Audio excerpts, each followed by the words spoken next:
Début du XXe siècle, la Russie. Elle a donné vie aux poètes Bloch, Pasternak, Mandelstam, Yesenin, Akhmatova. Et bien sûr, parmi tous ces noms, on ne peut oublier celui du poète Marina Tsvetaeva. Eh oui, j'ai bien dit poète et non poétesse comme les autres femmes de plume, parce que Marina aimait se faire appeler ainsi.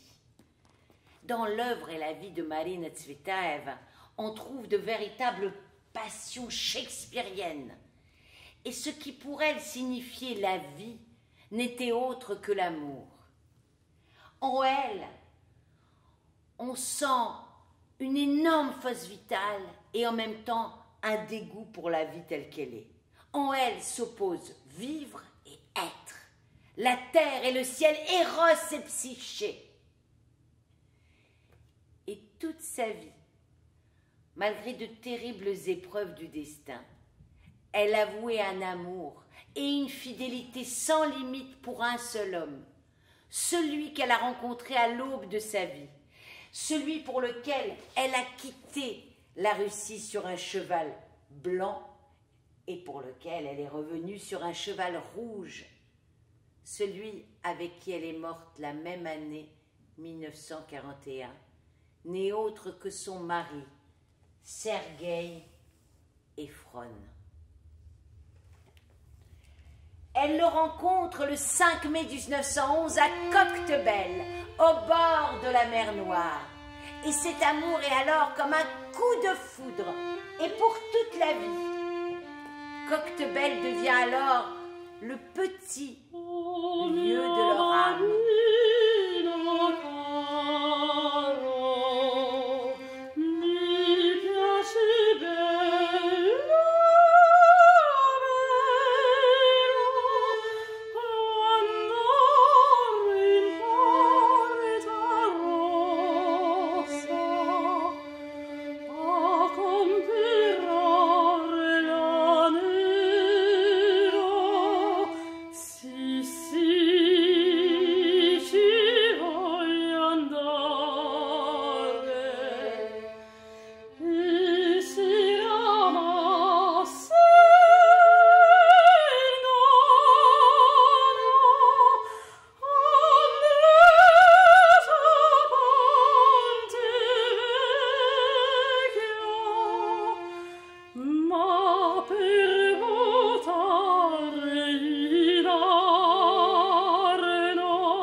Marina n'a alors que 18 ans et Sergueï en a à peine 17.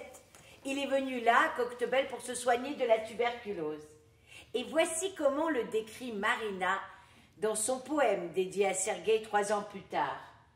Я с вызовом ношу его кольцо, да, в вечности жена не на бумаге. Его чрезмерно узкое лицо, подобно шпаге, безмолвен рот уклами вниз, мучительно великолепны брови.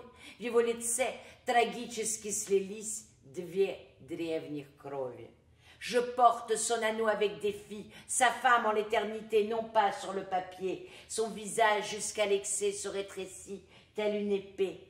Muette et sa bouche coin abaissée, et son visage si douloureusement merveilleux.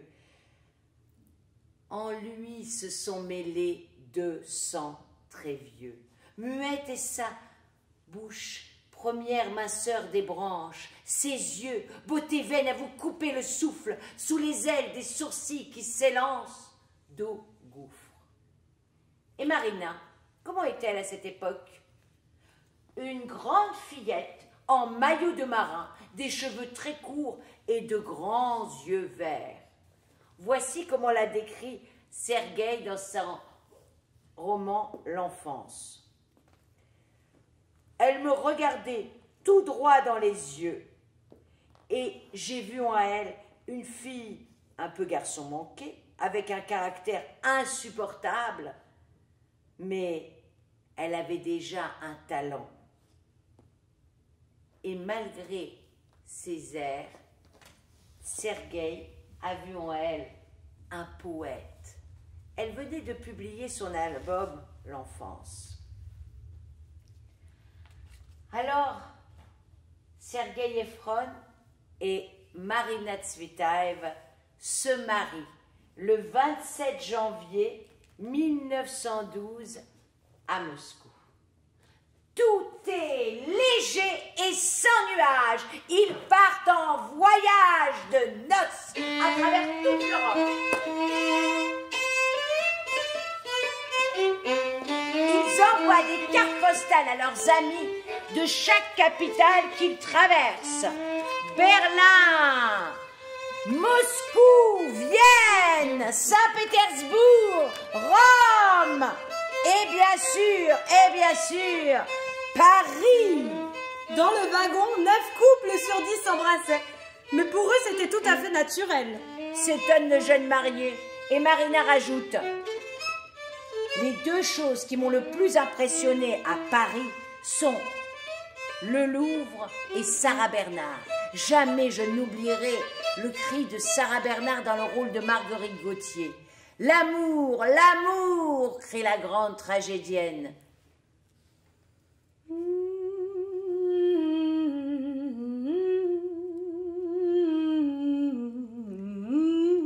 Quand elle apprendra la mort de Sarah Bernard, Marina écrira: meurt Sarah Bernard, meurt une voix éternelle.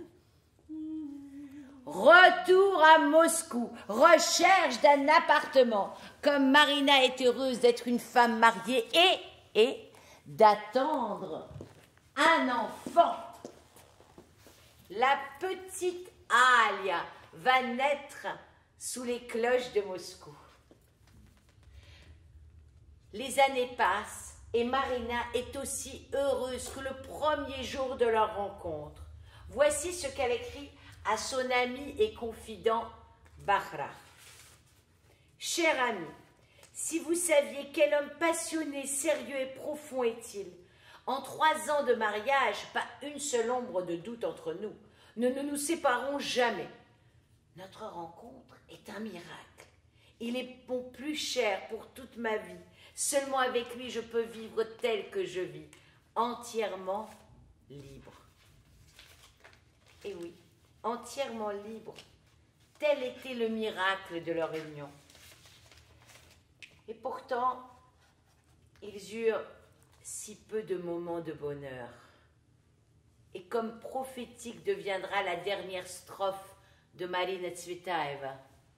Всем вам, кто жил и умирал без страху, такие в роковые времена слагают станцы и идут на плаху.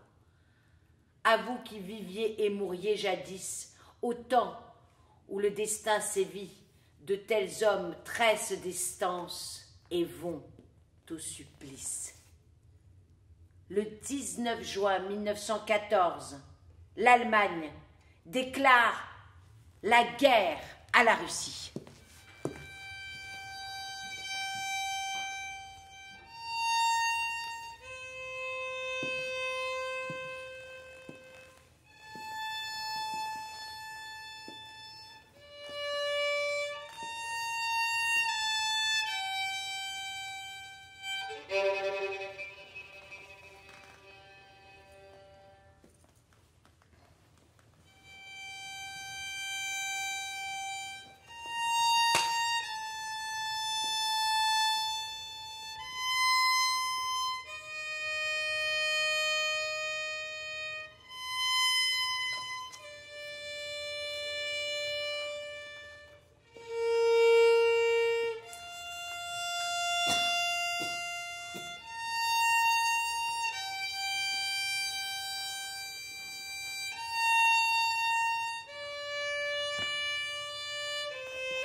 Sergueï est envoyé au front. D'abord comme infirmier dans le wagon sanitaire, puis instructeur des soldats dans un Moscou froid et affamé. Et puis survient la Révolution, 1917. Sergueï voit la chute de la Russie. Il se bat du côté des opposants. Marina est en Crimée et n'a aucune nouvelle de son mari. Elle entrevoit le pire. Voici ce qu'elle lui écrit. Cher Sergueï, avec votre instinct de destruction, pouvez-vous rester tranquillement chez vous. Même si tout s'y restait, vous sortiriez tout seul dans la rue parce que vous êtes entier, parce que vous ne supportez pas que les autres se fassent tuer, parce que vous êtes un lion qui est prêt à se sacrifier pour les brebis et les renards. Mais si Dieu fait ce miracle, vous laisse vivant, je vais marcher derrière vous comme un chien, la gorge serrée comme par une poignée de doigts. Tout le temps, je desserre le col. Siriojenka. J'ai écrit votre nom et je ne peux rien écrire de plus. Marina revient à Moscou. Sergueï est vivant, mais obligé de se cacher. Il va rejoindre l'armée du général Kornilov. Marina voit en cet engagement un don, un sacrifice. Elle décrira l'armée blanche comme une volée de cygnes blancs. Et voici comment elle retranscrit une conversation avec sa fille. Où sont les cygnes? Les cygnes sont partis. Et les corbeaux? Les corbeaux sont restés. Et où sont-ils partis? Là où vont les grues. Pourquoi sont-ils partis? Pour n'être pas plumés. Et papa, où est-il? Dors, dors. Le coursier, sur son cheval des steppes, va venir nous chercher. Et où nous emmènera-t-il? Sur le don des cygnes.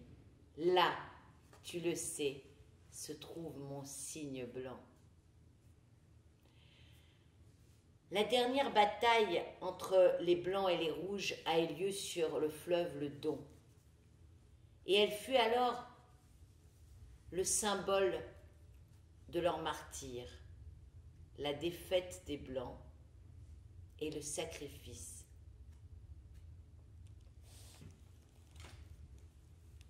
Кто уцелел, умрет, кто мертв, воспрянет.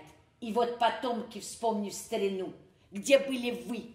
Вопрос как громом грянет, ответ как громом грянет на Дону.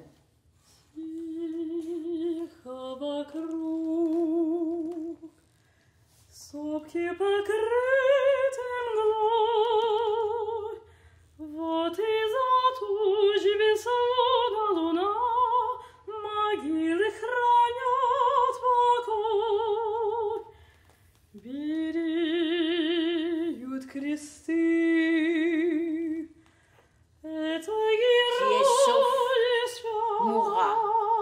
Qui est mort, ressuscitera. Et les descendants face au passé demanderont: où étiez-vous alors? Question gronde comme un tonnerre. Réponse comme un tonnerre grondera. Nous subissions le martyre.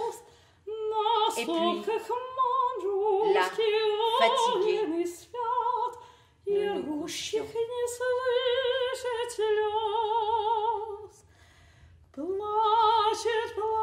Et les descendants et les petits-fils pensifs dans le dictionnaire écriront après le mot devoir le mot don.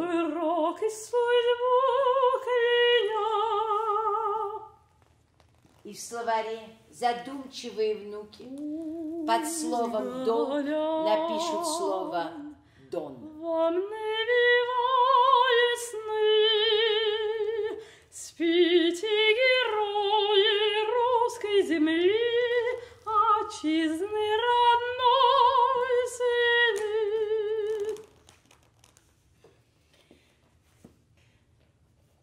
Mais comment vivait Marina, seule, sans son mari, dans un Moscou froid, affamée, où il fallait non seulement survivre, mais sauvegarder la vie à ses deux petites filles, Alia, 6 ans, et la petite Irina, tout juste née en avril 1917.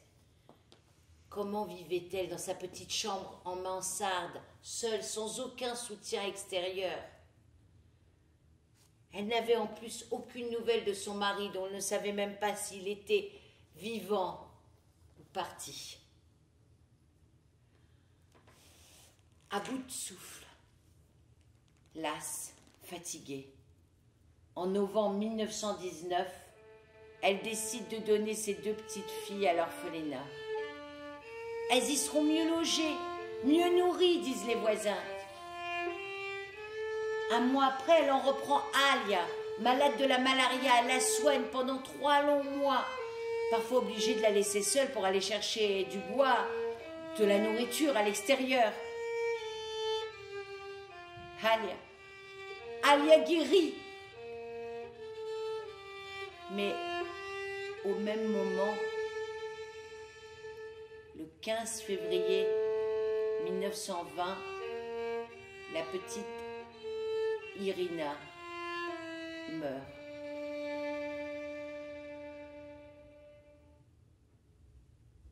Elle est morte d'épuisement et de faim. On apprendra plus tard que les enfants se faisaient voler leur nourriture à l'orphelinat. Marina est au bord de la folie.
Comprendre qu'elle n'est plus là, j'ai l'impression que tout passera, que je vais me réveiller, j'ai besoin que quelqu'un me dise « Vous êtes bonne, ne pleurez pas, Sergueï est vivant.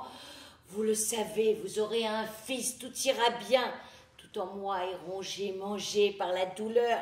J'ai l'impression que sans Irina, Sergueï n'a plus besoin de moi, cela aurait été mieux que moi je meurs. Il ne reste plus qu'à filer les jours, jour après jour.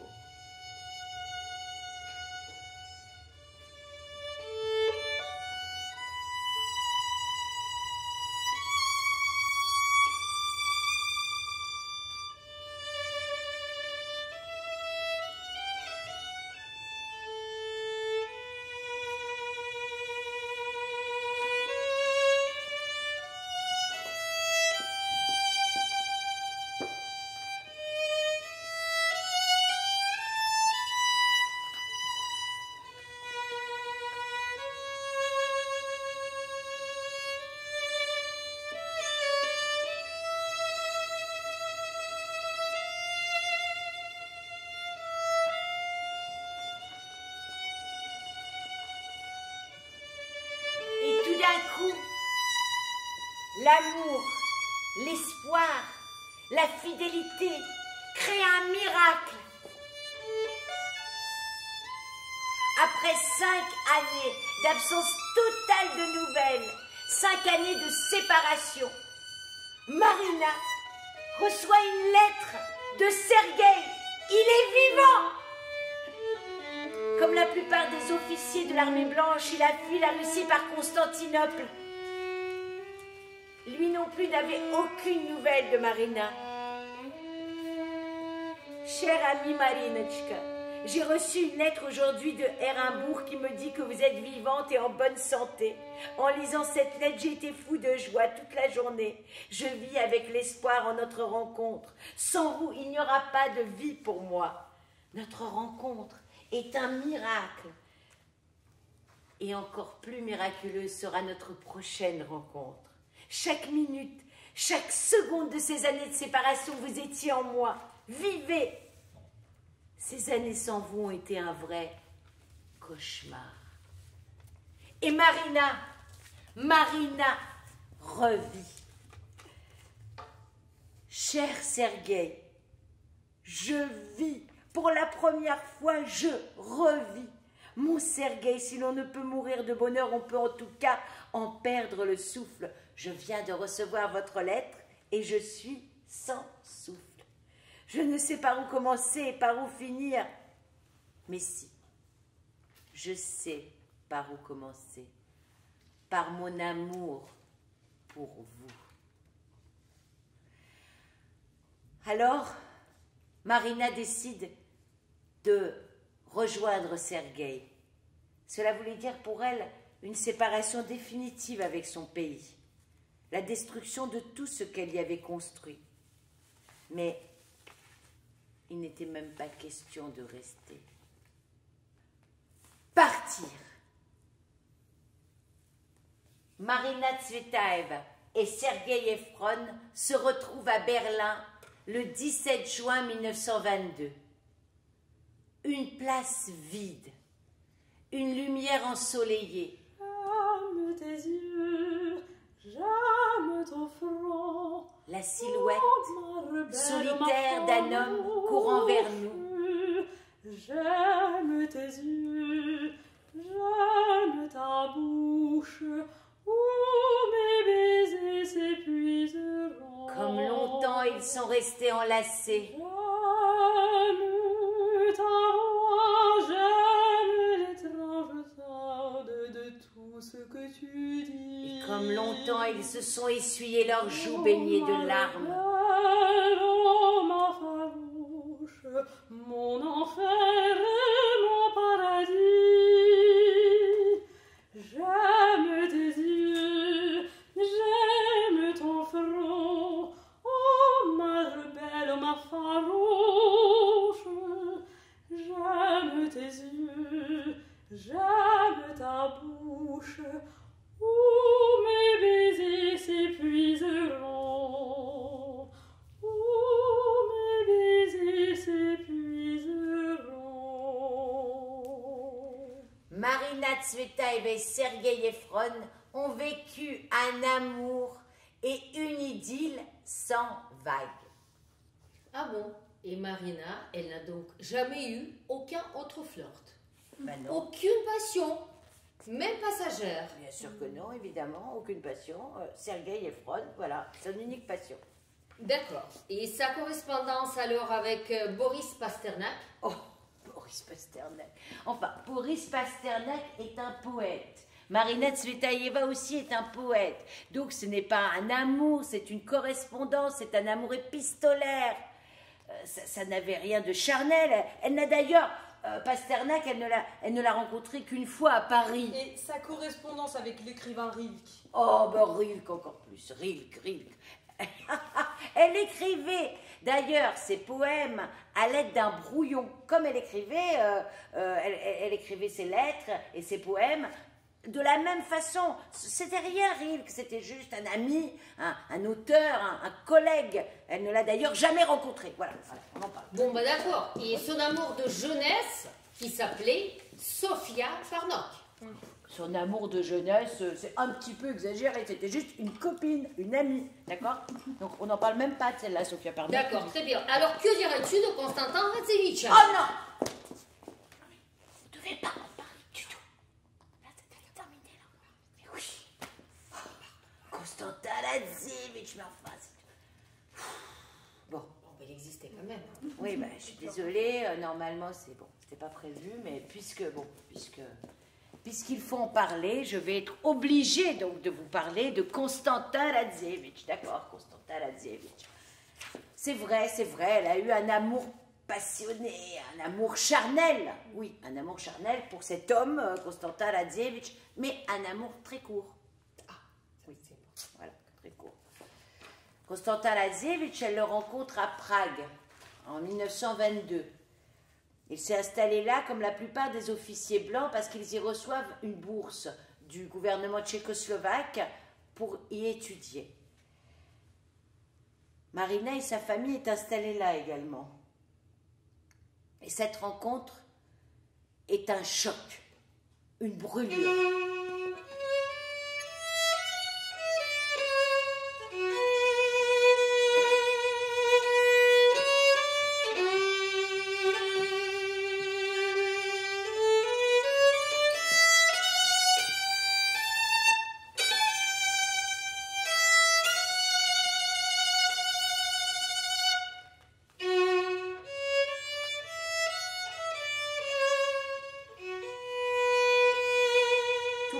Était au bord du précipice, au bord de ses lèvres. Toute une soirée ensemble troublée, le trouble qui m'envahissait sans cesse l'atteignait et me revenait. Ses cheveux effleurés, mes lèvres, un infime mouvement de sa tête, et ses lèvres auraient touché les miennes. Je l'accompagnais à la gare, la lune nous éclairait, nous attendions. Son main glacée était dans la mienne. Je sens naître en moi un nouveau moi. C'est un tournant brutal de ma vie. L'air que je respire y sent la tragédie.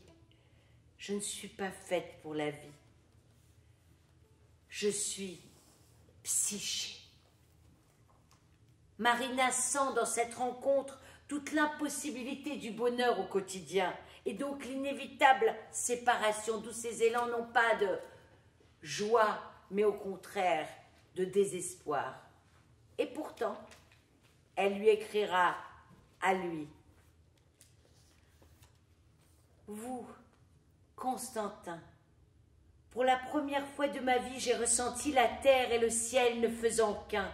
Ma nuit, mon bonheur, mon arlequin.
Et des sentiments de Marina éclatent dans ses vers. Elle dédiera à Constantin Radzevitch un de ses plus beaux poèmes, le poème de la montagne, qu'elle écrit en 1924. Qu'est-ce cette montagne?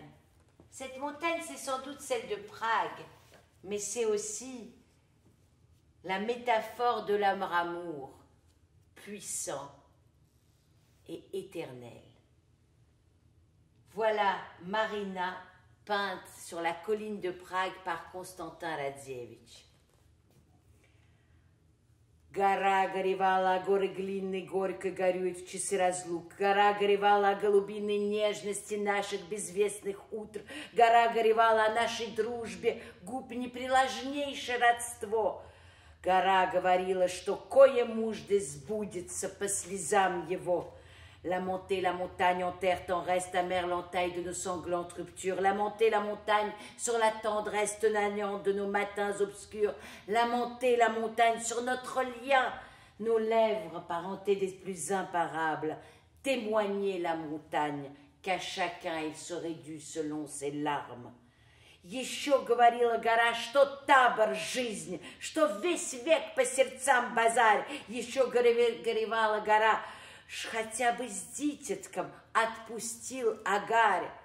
Et la montagne témoignait qu'Anticane, la vie de cœur en cœur, en brade son temps. Lamentait la montagne, Agar, il la fit partir avec l'enfant pourtant. Et la montagne témoignait, jouait du démon, nulle intention dans cette montagne. La montagne parlait et nous étions mouillés. Nous nous en remettions à la montagne. Lamenter la montagne, rien que fumée resterait de nos cités. Au-delà, témoigner la montagne, nous, destinés aux autres. Je n'envie pas ces autres-là. Lamenter la montagne d'un poids affreux, le serment qu'il est trop tard que nous régnons. Témoigner la montagne, vieux et le nœud gordien, devoir et passion. Lamenter la montagne sur notre entaille, demain attend, quand au-dessus de nos fronts la mort, seul memento, la mort étale, demain, quand nous comprendrons un fruit, un bruit, comme si quelqu'un tout simplement, eh bien, pleurait tout près. Lamenter la montagne séparément, descendre, il nous faudrait, dans la vie dont nous savions bien tous, bohème, bazar, etc., témoigner encore que tous les poèmes des montagnes s'écrivent comme ça. Еще говорила, что все поэмы гор пишутся так.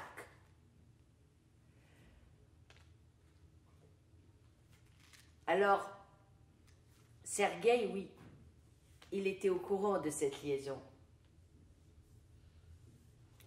Il ne pensait pas que les sentiments du petit Casanova, comme il l'écrivait, étaient sincères. Mais faisant face à sa douleur, à sa souffrance, il propose à Marina de se séparer.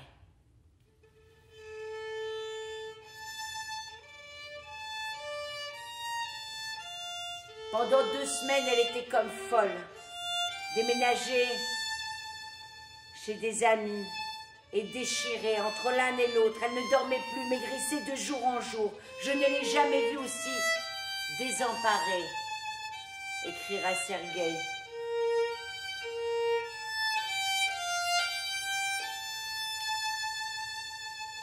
Finalement, Marina décide de se séparer de Konstantin Radzievitch, mais se sépare en plein apogée de leur amour, aimant et étant aimé.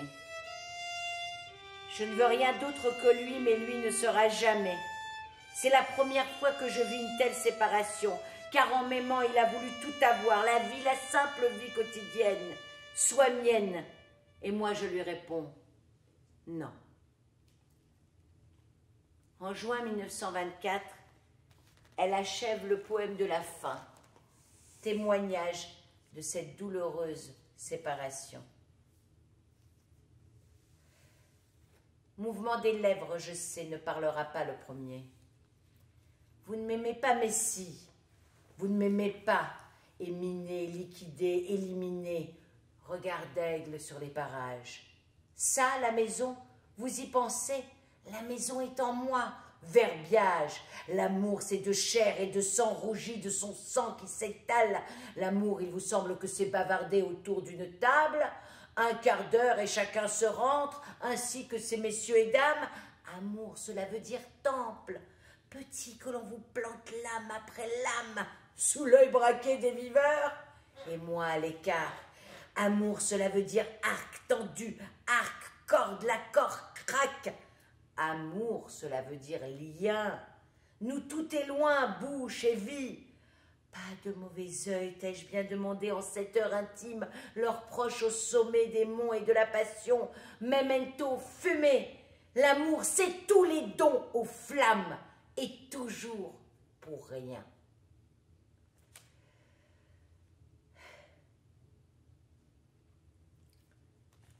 Alors oui, malgré cette séparation, malgré cette liaison, il faut quand même vivre. Et Marina ne peut oublier Sergueï et Alia. Elle écrira à ce moment-là: les hommes et les femmes sont sans merci, ne sont généreuses que les âmes. Faire du mal à l'autre, non, je préfère 1000 fois souffrir moi-même, bien que je sois née pour être heureuse. Un bonheur construit sur les os d'un autre, non, je n'en veux pas. Vivre de rien, toute la vie est avant et après. Je suis sans la demain. Et pourtant, existent des liens bien plus profonds et bien plus forts que n'importe quelle passion. Et oui, il est difficile pour Marina et Sergueï de revivre ensemble. Mais vivre séparément est pour eux impensable. Elle écrira alors: ainsi nous irons ensemble dans la nuit, tous deux nés du même berceau. Alors oui, il y a eu d'autres lettres échangées, d'autres rencontres, d'autres romans épistolaires et d'autres flirts peut-être. Mais toujours le nom de Sergueï est resté gravé au-dessus de tous les autres. C'est ainsi qu'elle lui dédie, en 1925, un de ses plus beaux poèmes. Et j'écrivais sur un tableau d'ardoise et sur les feuilles d'éventail fané, sur le sable des mers et des rivières, d'un patin sur la glace, d'une bague sur le verre. Писала я на аспидной доске и на листочках вееров поблеклых, и на речном, и на морском песке, коньками по льду и кольцом на стеклах. Et sur l'écorce des arbres centenaires, et enfin que nul ne puisse l'ignorer, que tu es aimé, aimé, aimé, aimé. Je signais d'un arc dans le bleu du ciel. Je voulais tant que chacun d'eux fleurisse dans les siècles des siècles sous mes doigts. Et après, le front penché sur la table, je barrais tous les noms d'une croix. Mais toi qu'en serrent les doigts mercenaires du scribe, toi qui me mords le cœur, jamais trahi à l'intérieur de la bague, tu resteras toujours gravé dans la table des lois. Но ты в руке продажного писца зажатая, ты, что мне сердце жалишь, не проданное мной, внутри кольца ты улицелеешь на скрижалях.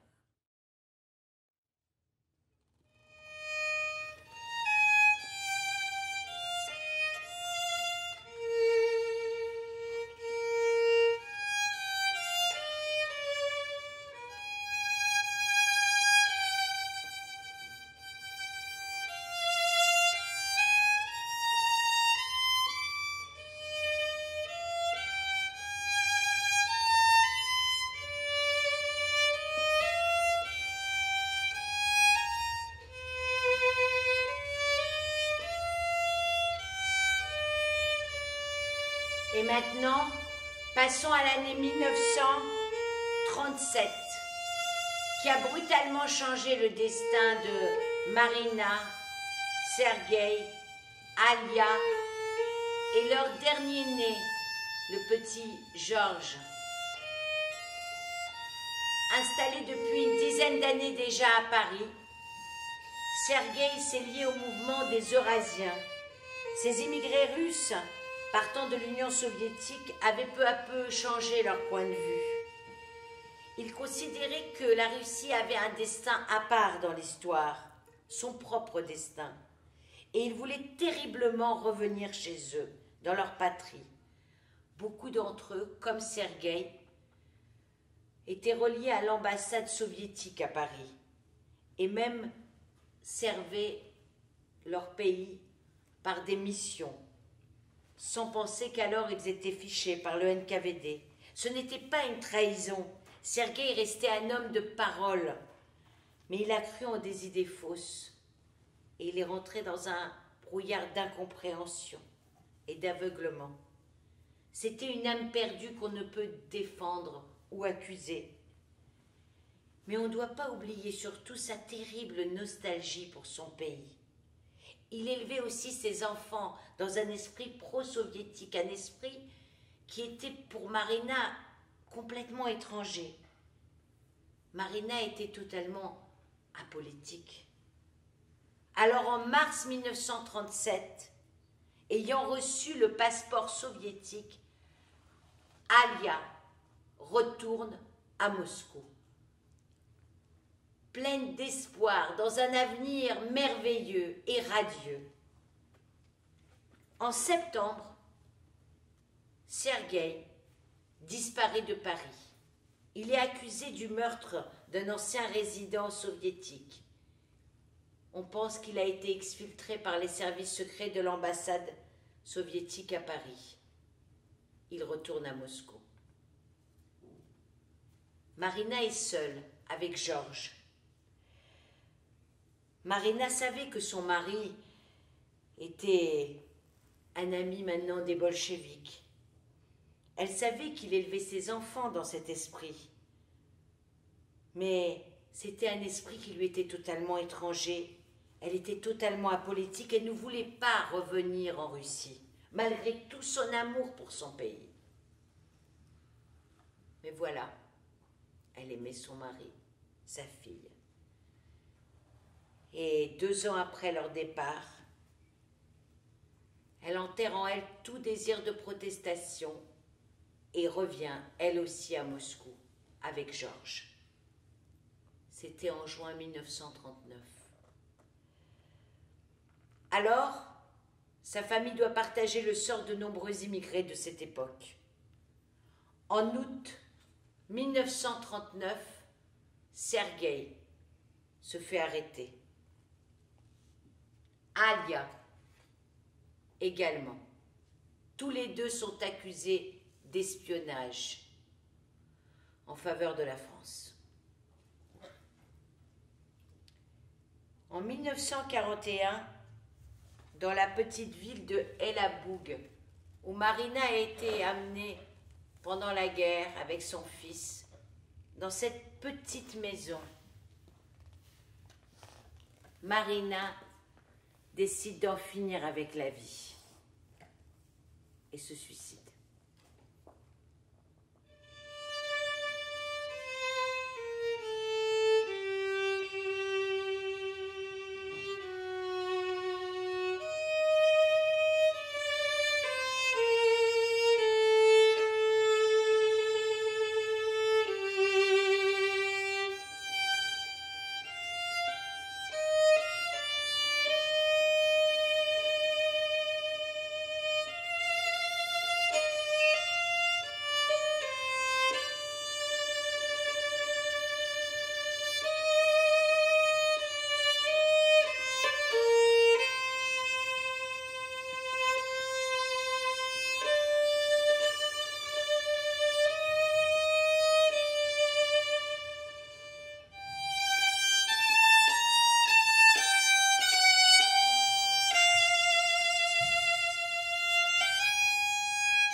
Тоска по родине давно разоблаченная мороком, мне совершенно все равно где, совершенно одинокой быть, по каким камням тащиться, с кошелкой базарной в дом и не знающий, что мой госпиталь или казарма. La nostalgie, un pseudo mal démythifié depuis longtemps. Ça m'est absolument égal où vivre seul, absolument. Sur quel pavé rentrer chez moi, porter mes provisions si ternes et mon logis qui ne sait pas s'il est à moi, caserne ou hôpital. Gdzie nie użyca i nie cius, gdzie uniżаться, mnie един. Но если по дороге куст встает, особенно рябина, mais si sur le chemin un buisson se dresse et surtout un sorbier.